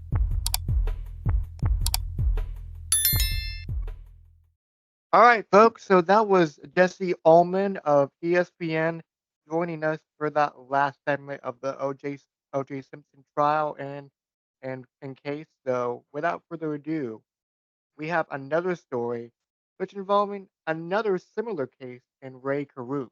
So without further ado, let's see what we have in store today. So Amir, Ray Caruth, you know, NFL football player. So what do you probably know about his life or career? Well, I do know he played for the Panthers, had a good rookie season. Next two weren't good, and then he threw it all away. Right, right. So that's a good point. So without further ado, we're gonna talk about his high school his high school career first. So he went to Valley High School under Dave Hawkins, and he had this to say about Ray's presence on on the field, during his time at Valley High. So Ray Carew was a varsity football player, and this is what he had to say. So I think he caught 11 balls for 221 yards, and people were shocked and how could a 15-year-old sophomore have that kind of game. So let me stop you right there, Amir. So to have those type of stats at that young of an age, isn't that surprising for that type of human that could play that could play well at that type of age? Yeah, I mean, and it's just because 200 yards. That's like video game numbers when you see it in the pros, but it's even bigger on when you do it on the high school level. It's like, oh, this guy, man, there's potential with this guy. The sky's the limit. Definitely. So he goes on to say, the head coach of Mr. Hawkins, he goes on to say, was it a one game thing, or this or did this kid have a career and just went on from there? And like you said, Amir, you are right. As you could see on screen, you know he he lived up to expectations for sure. When it came on the field and off the field, oh, I see. Ooh, you know, as you know, folks, you gotta have a good GPA, and uh, GPA was not really kind to Mr. Caruth. So Caruth's grades were low throughout his junior high and senior years. As a result, he had to take freshman high school classes at the age of 17, and due to a low GPA. So Amir, when you see this, what comes to mind? Very similar to what I mentioned earlier in my OJ story. Got any gridiron, but not not so much academically, not so much. So of course that's gonna hurt the chances. But of course, time to and redeem yourself. Yeah, absolutely. And it says later on, Ray was able to get his GPA higher and get into University of Chicago, so that's good there. So, without further ado, let's look at college, college career at Colorado. So, at the University of Colorado, Ray's college stats were this: in his 4 years at the university, of 135 receiving, 2,400 2,540 yards, 20 receiving touchdowns, and 2 rushing touchdowns. Okay, looking really good here. I like it. So during Ray's sophomore year of college, folks, he impregnated his high school sweetheart, Michelle Wright. So Amir, you know, do you have any background information when it comes to Michelle Wright? Anything? Well, no, again, they met in high school, and of course, that carried over during his time at Buffalo. No, the car of Buffalo, excuse me. And when as a college player,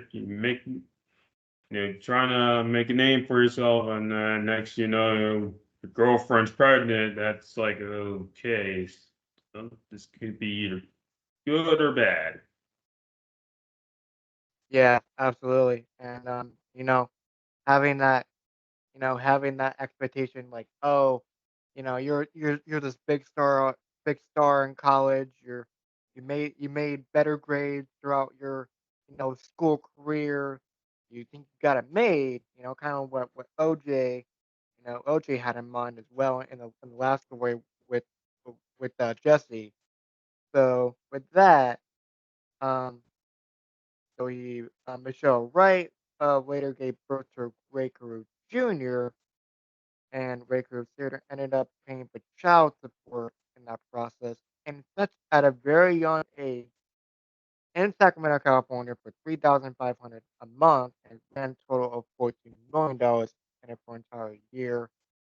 And boy, oh boy, that's a lot when it comes to paying a child support and giving and getting people pregnant super young. So Amir, you know, Uh, do you think this will probably last short term or long term? And what do you think? What is your reactions to the pregnancy of the- of the of getting Michelle Wright pregnant with that child? Excuse me. Well, I have a feeling this is not the end of Ray having a lot of his womanizing, and it's gonna come back to bite him later on. As what you said about Michelle Wright? You said You something know, about like Michelle Wright.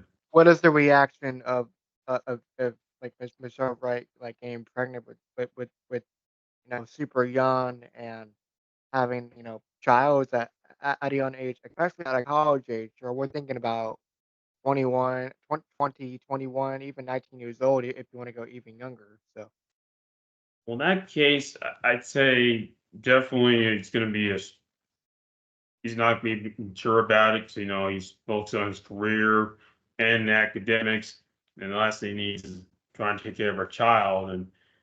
And he's not hit pro, and we see that number right there. He's gonna That's a lot of money to pay a month, and not making a lot of money. Saying so, what I'm supposed to do with this? How did this enter my life? Well, yeah, yeah. Well, like you said, Amir, it did not get easier indeed. So, yeah, Karut, later will later have a son, which Michelle Wright may name Ray Karut Jr.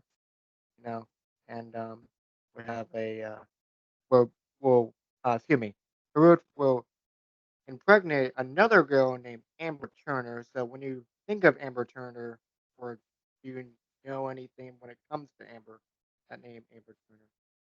yeah, I think Amber Turner was at dead by this point. She came in his life, when he was with Michelle. Again, the whole womanizing thing. He sees a woman and says, "Hey, I like being around her." But unfortunately, he gets like a have like relationship with her, it's going to be more than just meeting her. It might just give you some consequences. Absolutely. So we'll see what happens down the road with Mr. Cruz. And as he's looking for, a good, possibly a good start, because he still wants to keep up with this football gig. So with the Panthers side of things, so he was a former player for Carolina and was selected with the 27th overall pick in 1997. And, you know, pretty good draft pick, you know, still first round eligible. That's really good. His college stats were also really good to be a first round, mock draft player. So without further ado, I see these rookie stats here, which when it came to 62 catches for 804 yards and 4 touchdowns to his credit. We're talking about a rookie making these types of plays. So Amir, if you happen to have any information on more of his rookie season, what do you have? Well, came the time they drafted him, came to him at the right time. They just made the NFC Championship game. Kerry Collins made a Pro Bowl. They had Musin Muhammad, who was that come off his rookie season and whatnot. Either way, they needed some little help on offense, complement Wesley Walls, and sure enough, made a big impact rookie year. Ran yards receiving, made the all rookie team. So hey, you want to get bigger and better from here. Definitely. And so back to Peru's relationship with fast actually later in the slide here. So he he was able to impregnate a girl named Amber Turner during this time in Carolina, and Carruth was not too pleased about it, like we both predicted. There's a lot of concerns about probably you know you know and how people you know or women rather being impregnated, and and Carruth seemed to be a nice young man, really really well oriented guy, and well playing football, and just being a good guy overall. So during his time in Carolina, he was not too pleased having children, and had this interesting quote to Mrs. Turner, or Miss Turner per se. I'm I ain't going to have more kids with someone I ain't going to be with. She said, don't don't make me send somebody out there to kill you. You know I'll do it. Ooh, I that's hope that doesn't come back to bite him. yeah, me too, me too. So let's shortly thereafter meet another girl, Sharika Adams, and keep Sharika Adams' name in mind, folks. So you definitely want to write it down somewhere, put it on your forehead, put it on your notepad. So she plays a role in this story coming up soon. So with Sharika Adams, who was a Charlotte area woman who worked in real estate, so you're thinking, okay, pretty decent, if not pretty good job at that, and as well as an exotic dancer. Okay, so maybe Waker Roof had some interest in those types of girls, and so we'll see. So in a second year, excuse me, Karuk broke his foot, and which was cut short and limited to 2 games that season. And in 1999, he was looking to come off that foot injury. So Amir, what are your predictions when it comes to Sharika and his NFL career? Well, Rika, again, he has a thing with the ladies.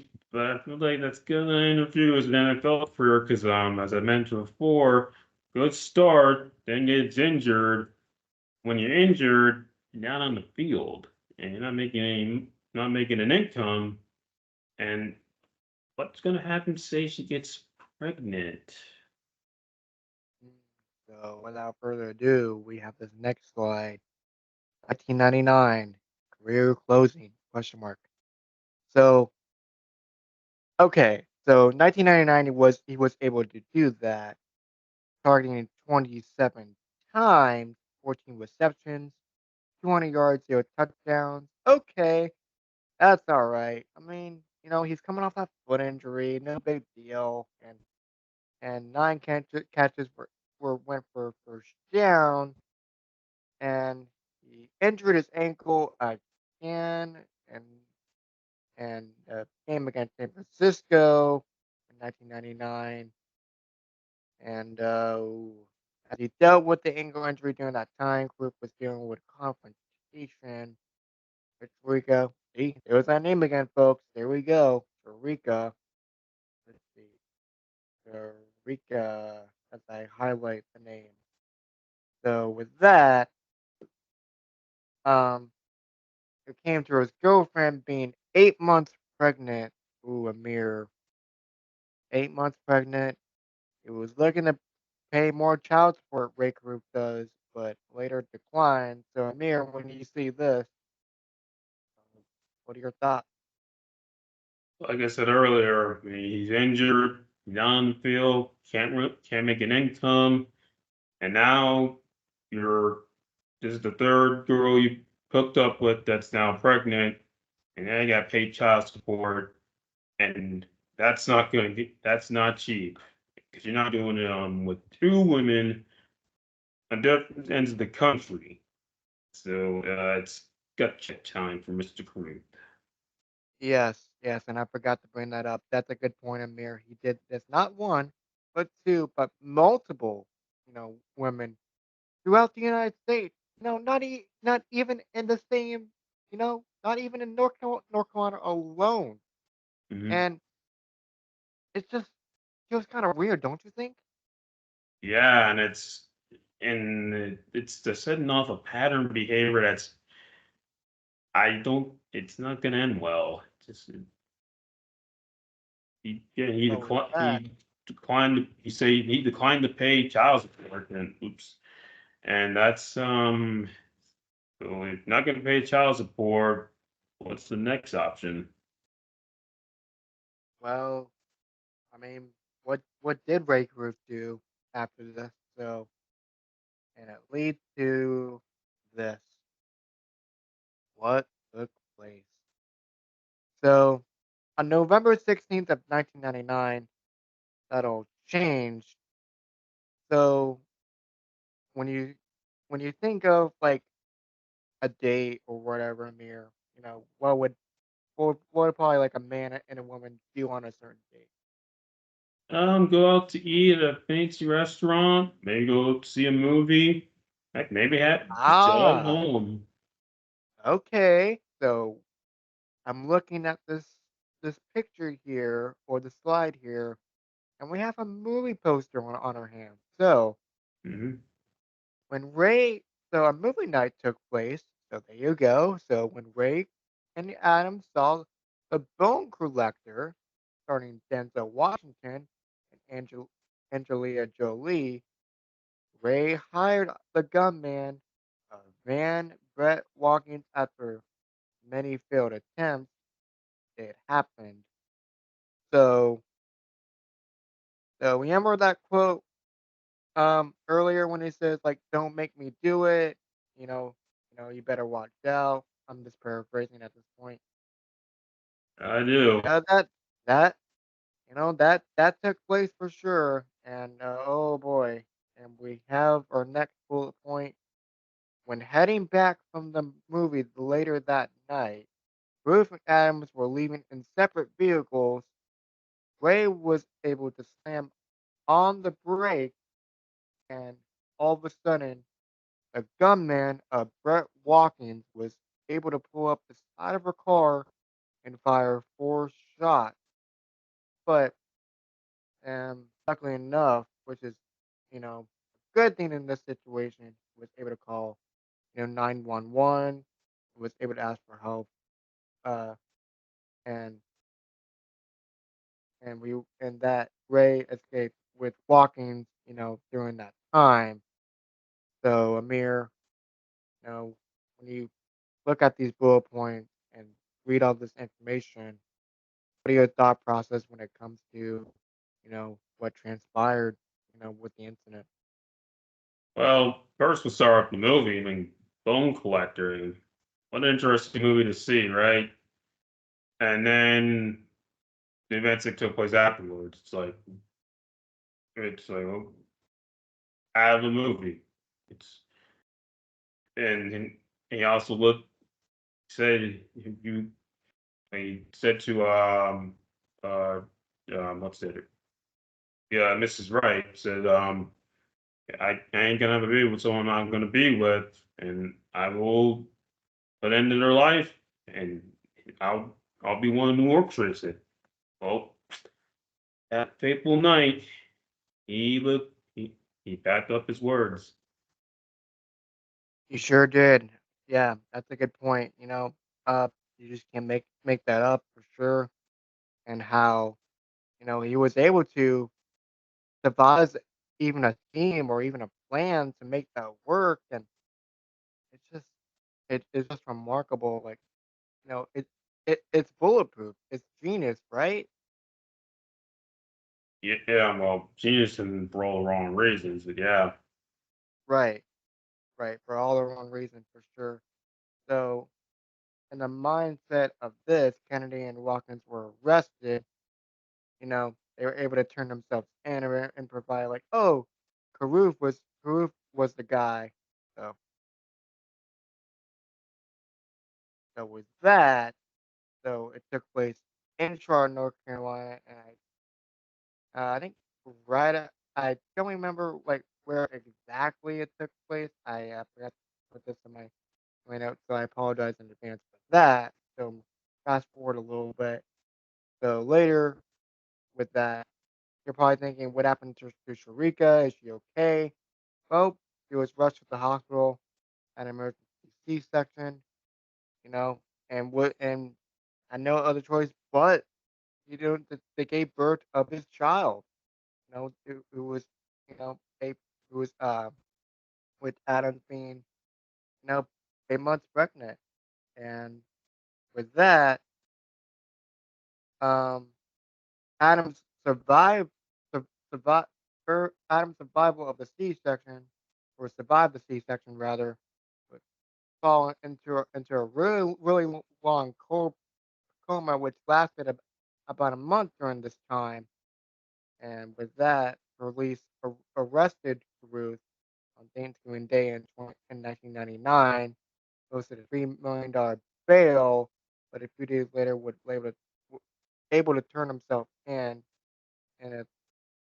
a chancellor for for I can't read that for Veronica Veronica, if I'm saying that right. I apologize, but I he was Sharika. Rika. It starts with the M. Mor- Mordecai, if I'm saying that correctly. But he also could not leave Mecklenburg County during that point. So Amir, you have this guy that's not allowed to leave, the North Carolina area, you know, turn himself in or what have you. So Yeah, it's things are just not looking good, and because you say you're going to threaten someone if they had another baby, well, and you did, but and basically saying it's going to be their fault, not yours. That I mean Ray not taking any responsibility. So he's a guy who just wants to blame things on other people. And on top of that, now your NFL career is flagging career is now it does not look good. And now you are for facing criminal charges because now two people's lives are hanging in the balance. one of which is a baby who is in your hands. And yeah, Yeah, yeah, absolutely. So, um, what was the penalty out of all this? So, Tarika died. Tarika Adams died, a month later, like I said. So, on December 14th of 1999, and a month after that, she was only 24 years old. So, really, really young here, folks. So, shortly thereafter, Karuf was now charged with first-degree murder, fled from North Carolina with the help of Wendy Cole, an acquaintance, and they were able to escape to the Tennessee line. So he thought Karuf was gonna get got off free, but nope, nope, that's incorrect.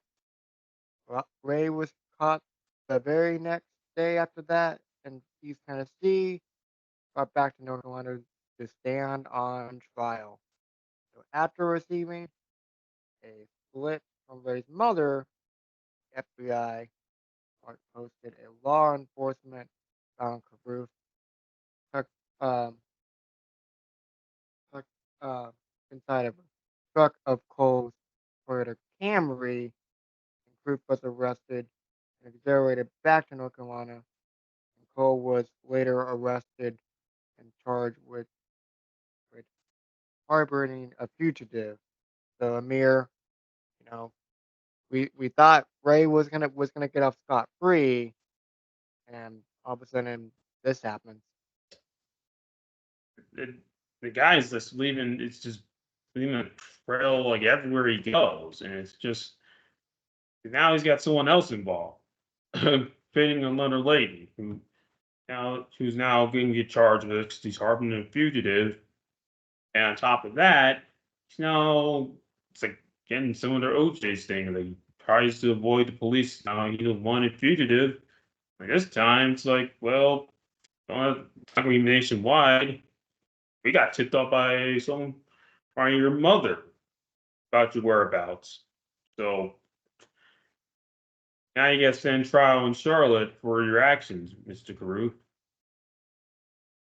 Absolutely. So what what happens with this Carolina Panthers career? So was waived and suspended on December 16th of 1999. And keep this in mind, I was almost about to turn 2 years old during this time. So that's pretty wild there. But anyway, to the trial we go. It started on October 23rd, 2000, and ended in January 19th of 2001 in Charlotte, North Carolina. The defendant was later found guilty and orchestrating a plot to kill Sharika Adams, but was found not guilty of first-degree murder. So, if we can break this down, we'll come here. Was found guilty orchestrating a plot to kill Sharika, but not guilty for first-degree murder. So, um, you know, there's two coins to this trial, during this time. So, what are what are your, you know, thoughts? Well, again, he was going to get charged. He orchestrated the whole thing. Told the guy, said, "This is what you do. We get to this ABC." And of course, he also had the threat years earlier, and they even brought that both of these ladies to trial, and she mentioned it when she was put on the stand. So that already, if you're a jury, you're like, this guy is guilty, and sure enough, he was. And this is a case of the guy not taking responsibility and just throwing his life away because he's selfish and doesn't and can't get his act together. Yeah, absolutely, for sure. Um, you know, just seeing how, everything turned out, it, it's just, it's just unbaffling for sure. It's crazy. Hmm. So, where am I? Um, sorry, folks. Um, so the trial, so but later on he was sentenced to 18 to 24 years in prison. So he was able to serve that penalty, and we'll get to that in a second. So when it came to Van Brett walking, you know, Carruth's man that he hired, he was sentenced to 50 years in prison due to a second-degree murder that Carruth planned out. And Andrew Boss Abraham, who came into the picture, the accessory holder, and Michael Kennedy, who owned the weaponry and the car that was in the shooting. So not only that you got one guy, but two guys, but you got another guy in the picture, you know, with the weaponry and the car and everything like that. So but it just doesn't make any sense here. Like, it was just one guy, but two guys, but now three. And five, you can count when he Cole's Harvard the fugitive. So it's like again, the guy's like leaving a trail everywhere. It's like if I'm going down, I'm taking a few people down with me. In this case, four, and in this case, well, five. I mean, three people will orchestrate the crime. Person who helped him flee North Carolina, and the person whose life was taken away. Almost six. Yeah, Newborn yeah, baby. yeah. And Carruth was trying to get out of it for sure, and you know, and people thought, like, oh, he's such a good, genuine guy, loves football, loves doing this, loves doing that. No, absolutely not. This is absolutely terrible. Hmm. So without further ado, the penalty consisted of a year and a half for Abraham and Kennedy, and 11 months and 11 years and 8 months for Abraham Kennedy. Excuse me. But was those penalties, think justified when it came to those certain standards? For Mike Van Brett Watkins, I say his penalty was justified. Boss Abraham, I was an accessory. I think the reason why he got a sort of sentence because he had any prior criminal history, but I think probably should see a bigger sentence. Same with Michael Kennedy. He owned the car and the weapon. That, that so there's that. And then right through it, though, a lot of people say he should have gotten the death penalty for what because again, why he didn't kill Sharika. He's the one who organized it and was behind it. And again, that threat that he made, albeit not to Sharika, but to Miss Wright, that say he worked he backed it up, and there's just no justifying what he did. And Yep, just I yeah. totally agree on that for sure. So, with that all being wrapped up into one bow here, where is Wakefield now, you may ask? October 2018. He was finally released after 18 years of prison. So, we weren't lying, folks. He served that penalty. So he paid his dues. He was able to get out, pretty well. And when it came to that, so as for Van Brett Walking, the hitman which Group died at the age of 18, or no, died of age 53, excuse me, on December 3rd, 2023. Brett Walk, um, which mean Brett Watkins. And the cause of death was from national causes, and which is unfortunate there, due to his passing. But he got what he deserved, and you know, paid his dues as well. Hmm. Yeah. So, go ahead. Yeah, it's like, yeah, and Yeah, 50 years. He just knew he was not going to see the light of day ever again. What he did. Yeah, absolutely. So when it came to the next guy, Michael Kennedy on this list, he was released in prison on July 20th, 2011. And again, I couldn't find, excruciating evidence on this sort of thing. But like I said, I apologize in advance. So when it came to Andrew Boss Abraham, it was released in June of 2001, if I'm reading that correctly. So, but you know, with Ray being out of jail, in 2018, he decided to, do a little interview with WTVB News Charlotte. And, Ray stated in an interview with CBS News that he apologized to her mother, Sandra, about the local, excuse me, about the loss of Sharika's death. So, and the loss of her daughter as well. So he says, and I quote, I feel responsible for everything that happened. And I just want to know, want her to know, I'm truly sorry for everything.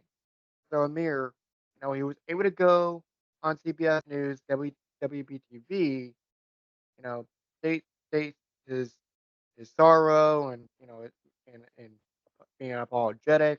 So what are your what are your thoughts? Well, just I feel like the guy he's trying to make amends for something, but by that point, every damage is done. His and what I know, the families they want nothing to do with him. I know, and rightfully so, because this guy was just he was just a one of the worst people you meet on the streets. It just he was a despicable human being for what he did. It cost someone his life, someone their life, cost him his football career, and it just like I said, he just left a trail of bad luck. Well, excuse me, just took a horrible trail wherever he went, and tried to throw people under the bus, and eventually karma came back to bite him, or finally caught up to him. Yeah, yeah, definitely. That's a good point. After what he did, sure he apologized for it, but sometimes in these situations you just can't take back what you did, right? Right. So, so later on, so he also stated in the phone call during that time in the interview that he was apologizing for the impairness of his son. So we're talking about this guy right here, uh, which is Chancellor Lee Adams. So, um, so Chancellor Lee Adams was born on November 16th, 1999, and again, which Rika Adams had to do the early not miscarriage, but the early birth of his son. Unfortunately, things weren't able to work out as they hoped. But so with Chancellor Adams was born with cerebral palsy because of the shooting and suffered permanent brain damage and wasn't supposed to make it, after he was born, and thank goodness he did, and later survived. So that's really good there. So there's some positivity here. Yes. So so so as when it came to Lee Adams, Chancellor Lee Adams per se, he was able to reside currently resides with his grandmother, and I remember watching I think it was an interview one day on WTTV of him being interviewed with his grandmother, and I'm like, oh, this guy has CP. He's really smart, and as you can see in this middle picture here, he was able to graduate high school, get good grades and do well and support himself, support his loved ones. So Yeah. It wasn't looking good when he got born, but then look where he is. He graduated high school and he went to a Panthers game, and like one of those like Chancellor's case, a feel good story of him how his life began. Yeah, absolutely. And yeah, so that's that's that's great that he's able to live a normal life, and yeah, there were some challenges along the way. But you know, after doing research on this guy, covering this story here that we're covering today, you know, he seems to a happy-go-lucky, guy, and and, uh, and who knows, maybe if things worked out with Ray and Sharika, things would have been better. But unfortunately, we'll never know that. But Yeah, just as we saw both stories, it's just guys on the gridiron make it big.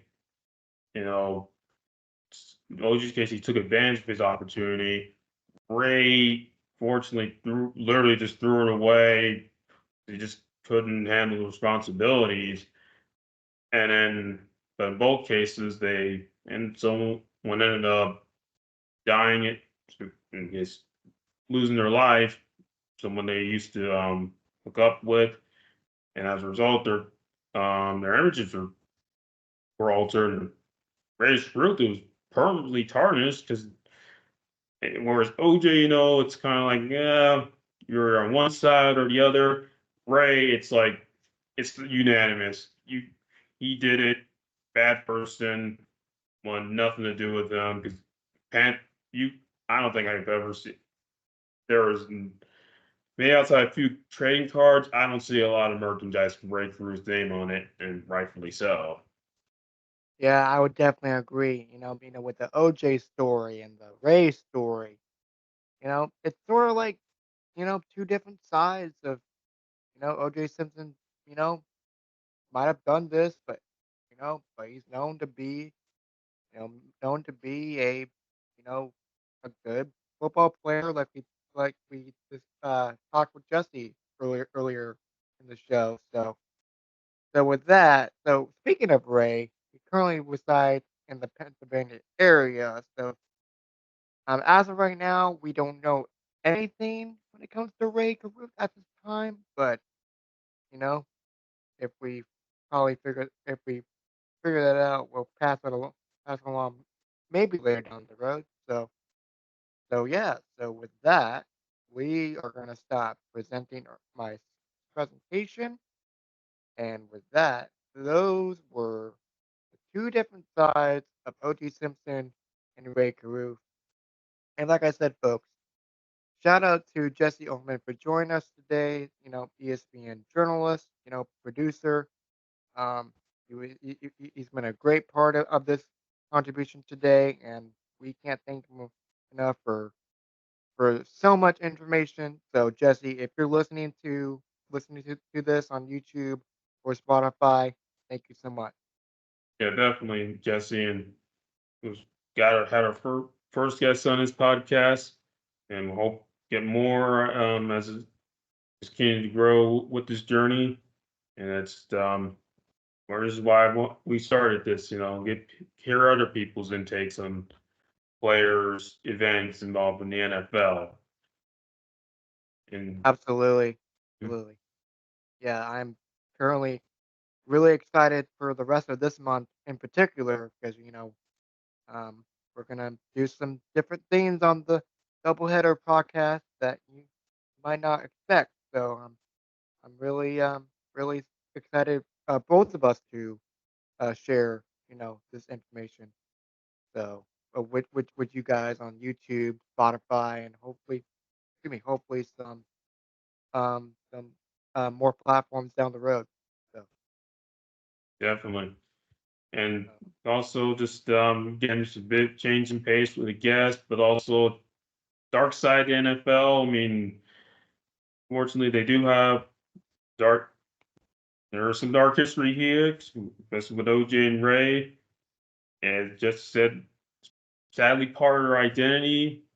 But at the same time, we know brings us back to that time on where we were when it happened, or in our case, when we learned about it. Some of these hits very close to home with the case of this story. Yeah, definitely, definitely. Since we're both from, the North Carolina area, and we, we're we support North Carolina culture and all culture in general. We try to be, unbiased as possible, and and we got stories to tell, and Jesse had so many stories to tell on his side, so that's good there. But so with that, this has been another episode of Doubleheader with Amir Daniels, Keenan Costain. We'll catch you guys next time. Goodbye, folks. Yeah. I'll tune in next time. Take care, folks.